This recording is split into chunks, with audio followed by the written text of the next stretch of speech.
Merhaba arkadaşlar, kanalıma hoş geldiniz. Bugünkü modelimizi şöyle güzel bir bebe yünüm var. Onunla başlayacağım. Şöyle orta kalınlıkta 100 gram 250 metre uzunluğu olan bebe yünlerinden. Kullanacağım şiş 3,5 numara. Modelimiz oldukça güzel ve kolay bir model. Yeni öğrenenlerin bile kolaylıkla yapabileceği güzel bir model. İnşallah siz de beğenir, benimle yaparsınız. Dilerseniz yapım aşamalarına geçelim. İlmeklerimizi alarak başlayalım. Şu şekilde birinci ilmeğimi aldım. Şöyle ilmeklerimizi çıkaralım. Bu model 4 ve 4'ün katları artı 2 ilmekle oluşmakta. Yapacağımız örgüye göre ilmek sayımızı bu şekilde ayarlayacağız. 4, 8, 12 diye devam edecek. Daha sonra sonuna 2 ilmek ekleyeceğiz.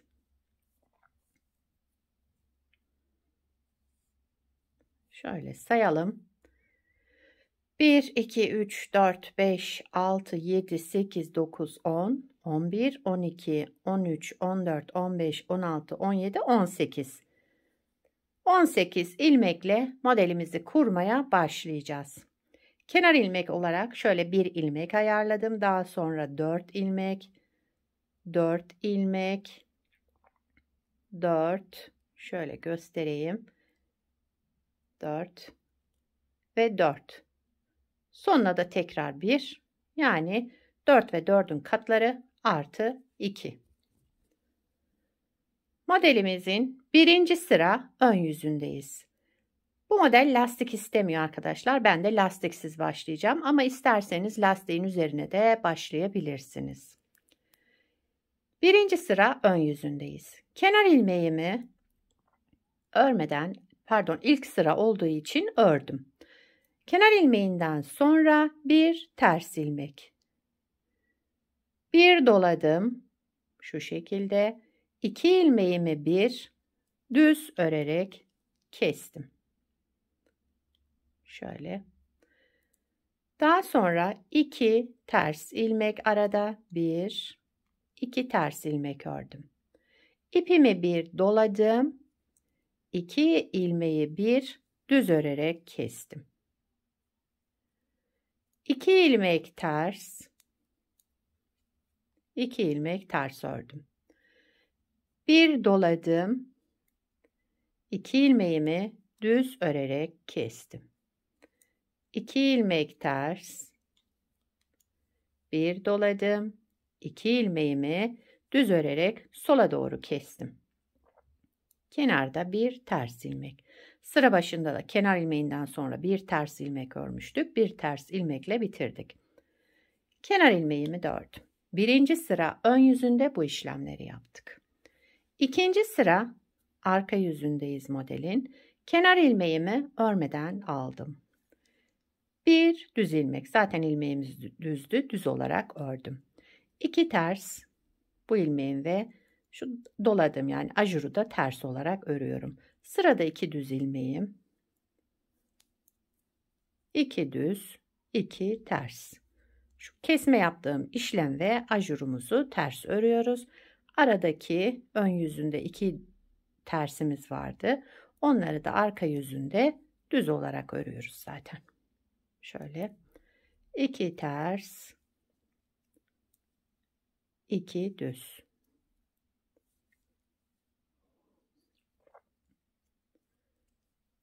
2 ters, kenarda bir düz, bir de kenar ilmeğimi ördüm.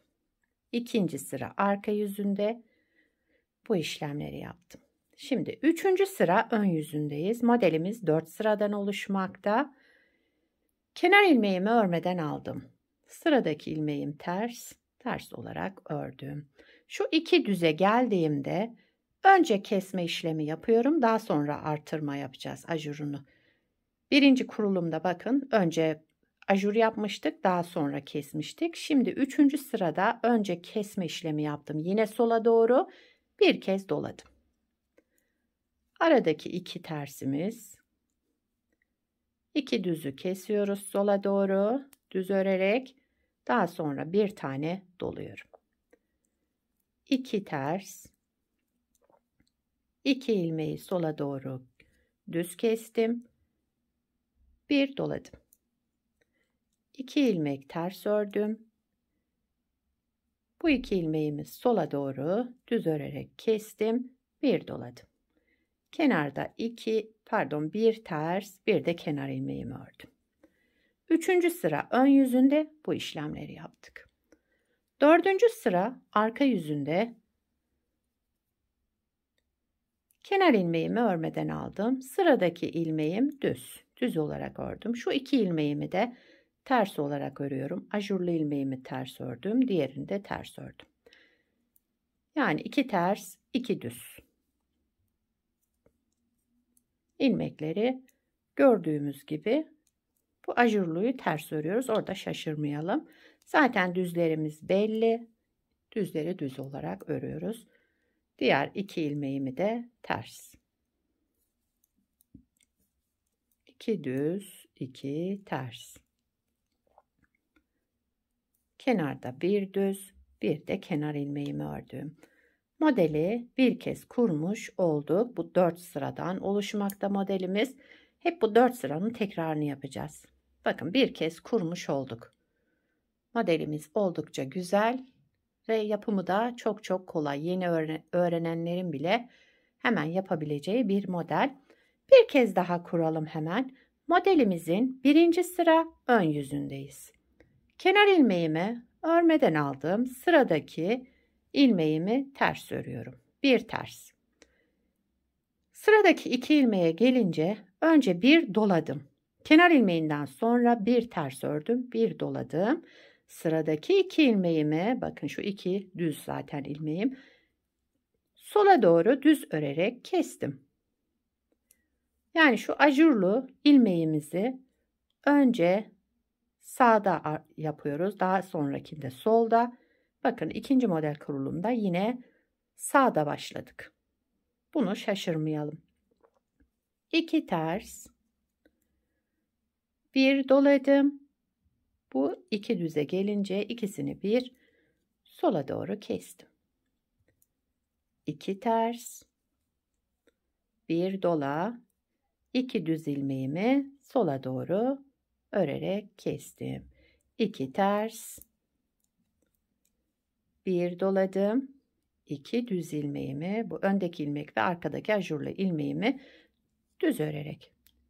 Yani 1. sıra ön yüzünde önce artırma yaptım, daha sonra kesme işlemi yaptık. Kenarda bir ters, bir de kenar ilmeğimi ördüm. 1. sıra ön yüzünde bu işlemleri yaptık. 2. sıra arka yüzünde ilmekleri gördüğümüz gibi yani. Kenar ilmeğimi örmeden aldım. Bir düz ilmeğim var, düz olarak ördüm. 2 ters örüyoruz. Şu kesme işlemi ve ajurlu ilmeğimi ters ördüm. 2 düz ilmek ördüm. 2 ters. 2. sıra arka yüzünde ilmekleri bu şekilde örerek devam edelim.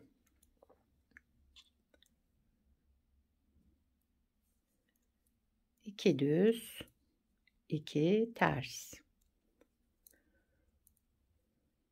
1 düzüm kaldı kenarda, bir de kenar ilmeğimi ördüm. 2. sıra arka yüzünde bu işlemleri yaptık. 3. sıra ön yüzündeyiz modelin.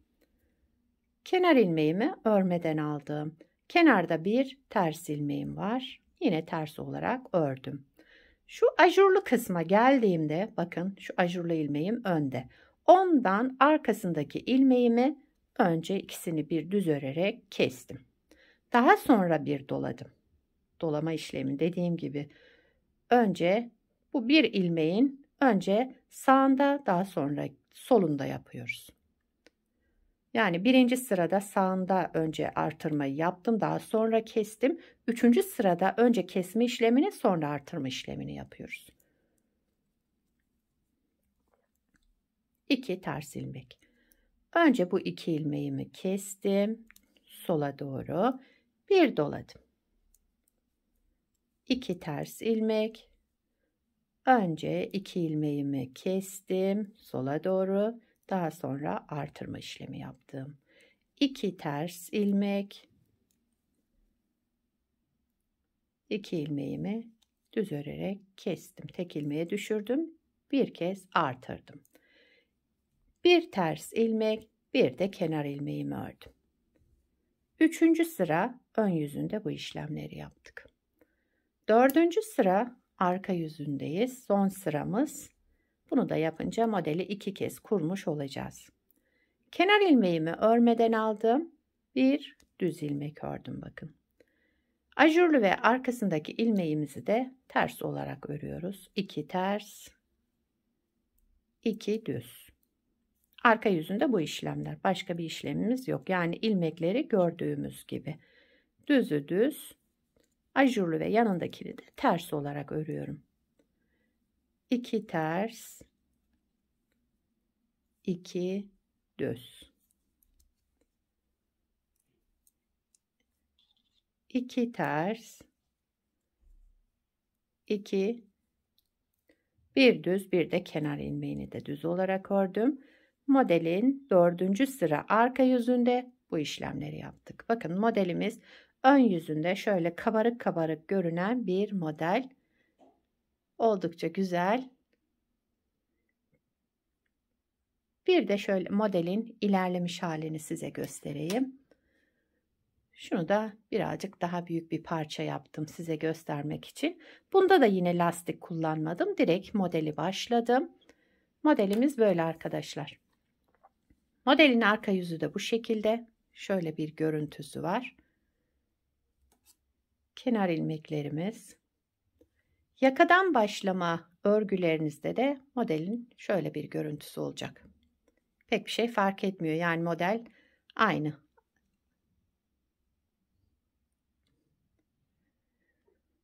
Evet, gördüğünüz gibi gayet kolay ve gösterişli bir model. Şöyle kabarık kabarık görünen.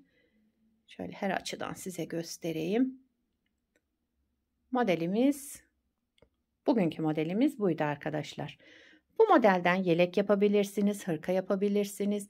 Çocuk örgülerinde, yetişkin örgülerinde her türlü örgüde kullanabileceğiniz çok kullanışlı ve yapımı da oldukça kolay bir model. Sizler de nelerde kullanacaksınız, neler yapacaksınız bu modelden onları da yorumlarda belirtirseniz sevinirim. Yapacak olanlara kolay gelsin. Bir sonraki videoda görüşmek üzere. Hoşça kalın.